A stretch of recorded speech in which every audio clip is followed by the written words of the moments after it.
Казвам се Васил Панчев и съм дигитален мениджър от 25 години. Работата ми е да управлявам цифрови технологии за управление на хора и процеси с цел създаване на продукти и услуги, предоставянето им на различни видове клиенти, външни и вътрешни, корпоративни и индивидуални и така нататък. Самият аз използвам изцяло цифрови технологии за управление на IT екипи и услуги в организациите, в които съм работил. Моите житейски принципи са вяра, трудолюбие, упоритост, почтенност и отговорност. Стремя се да живея в хармония с природата и да допринасям за общностите, в които живея. Предизвикателствата, с които се срещам в работата си, са свързани основно с дигиталната трансформация. Кариерата ми е преминала през 5 индустрии: строителство, търговия, производство, IT, финанси. И във всички предприятия, в които съм работил, дигиталната трансформация е била основното предизвикателство, защото тя е много важна за всяко предприятие. В последните години стана задължителна дори за оставането в бизнеса. Но пък от друга страна тя не е естествен процес за повечето хора. Те изпитват вътрешен дискомфорт и съпротива срещу дигитализирането на работните процеси, в които участват, защото не харесват да бъдат просто части в дигиталната машина на бизнеса, в която всичко е прецизно планирано, контролирано и управлявано. И резултатът е, че много често хора с дълъг стаж в компанията я напускат, когато започне истинската дигитална трансформация. Самият аз бях изправен пред подобен проблем, когато започнах работа като IT директор в Société Générale Express Bank. Най-неочаквано за мен срещнах съпротива в дигитализирането на работните процеси в IT отдела и половината от специалистите на банката в IT напуснаха и трябваше бързо да ги заменя с нови хора, което беше огромно предизвикателство за мен, за банката, за IT. И в това предизвикателство ми помогна Ивайло Алексиев, който изигра решаваща роля в дигиталната трансформация на Експрес Банк, без да натисне един бутон на клавиатурата. Срещнах Ивайло Алексиев по време на обучение за ръководители на екипи в Hewlett Packard. И на това обучение всъщност аз разбрах, че уменията, които той преподава, остават извън учебниците по мениджмънт на двата университета, от които имам магистърски степени по мениджмънт, една българска диплома и една британска диплома.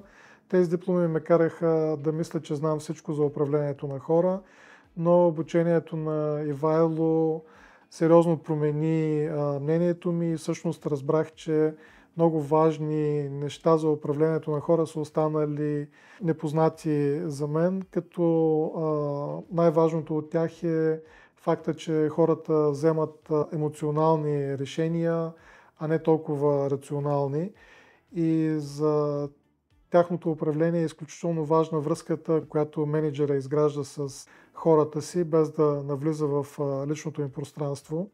Самият аз осъзнах много по-добре моята професионална мотивация след обучението на Ивайло Алексиев и взех доста добре мотивирано решение да напусна Hewlett Packard и да се върна обратно в Експрес Банк, където работех преди това.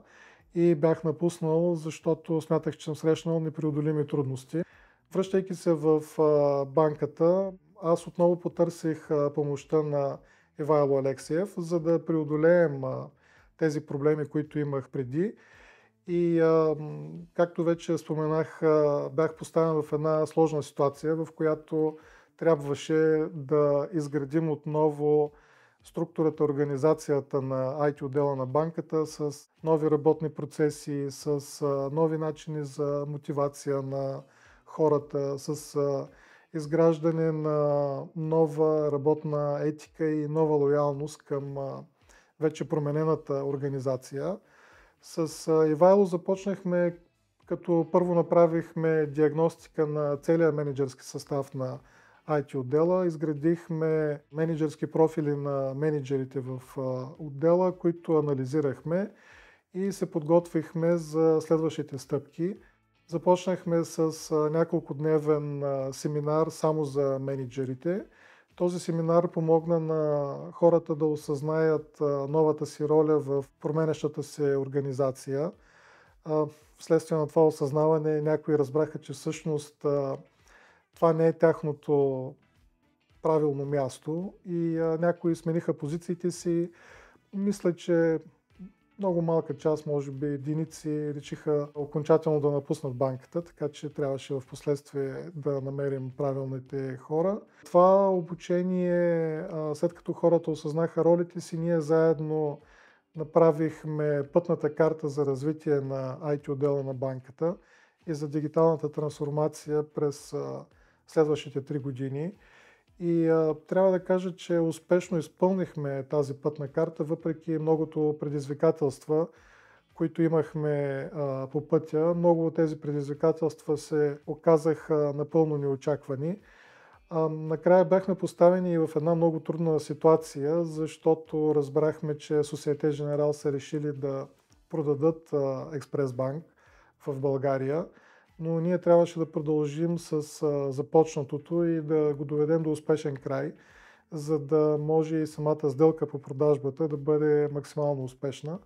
И успяхме за наше щастие и отново с помощта на Ивайло да направим всичко това.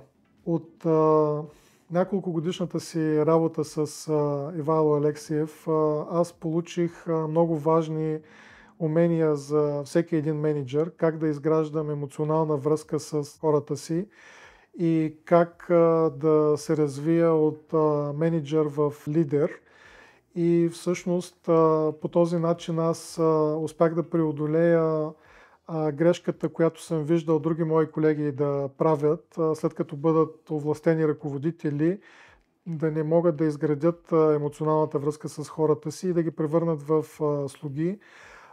Слугите работят и допринасят за развитието на компанията, докато се страхуват, което в наше време не продължава дълго. Изграждането на работни взаимоотношения, базирани на емоционална връзка, е много важно за изграждането на лоялност на хората вътре в екипа, лоялност един към друг, лоялност към организацията, лоялност към ръководителя и към лидера. Аз също работя с хора и работата с тези хора изисква изграждането на емоционална връзка с тях, без да навлизам в личното им пространство.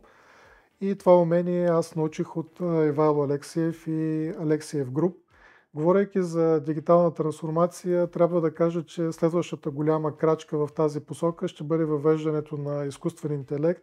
То вече се случва. Трансформирането на професиите им и това, че на някои от тях ще им се наложи да усвоят нови професии, ще ги направи много по-несигурни и най-вероятно ще усили и ще увеличи съпротивата срещу дигиталната трансформация.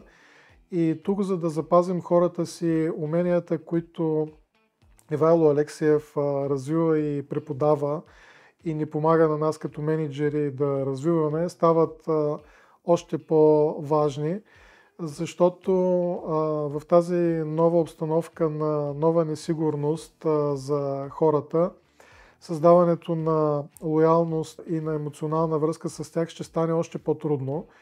И затова ще продължа да разчитам на работата си с Ивайло Алексиев, за да мога успешно да продължа да бъда дигитален менеджер и да изпълнявам дигитална трансформация в компаниите, с които работя, използвайки всичко научено от него.